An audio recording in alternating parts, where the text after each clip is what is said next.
भैरवी मांकर डाकरा ता सहित आपण मानकर समस्तंकर भल पाइबा ता सहित सरोज भाईंकर आमंत्रण बा निमंत्रण कहतु ए सबुर समष्टि रे जहाँ गत थर हेई पारि नथिला विधानसभा चलीथिबा जोगु एथर सेठी संभव हेछि। तो निश्चित भाव रे मु आसिकी बहुत खुशी आ मार आशीर्वाद आपण मानक भल पाइबा सरोज भाई समस्तंकर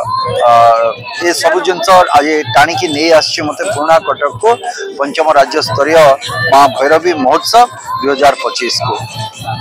तेणुक आसिकी बहुत खुशी लगिला। मोर आशा विश्वास निश्चित भाव रे हमरे माँ भैरवी महोत्सव आमर जो कला संस्कृति परंपरा सहित आमर जो पर्यटन शिल्पर जो संभावना रही आपण मान माध्यम रे एवं लोक मानकर समस्त जनसाधारण प्रचेषा रे निश्चित भाव रे तार उत्तरोत्तर उन्नति हो ये देश विदेश रे प्रचार प्रसार हो। तो मोर कामना रहिबो ता सहित जे माँ भैरवी माँ जगन्नाथ कृपार आपण माने समस्ते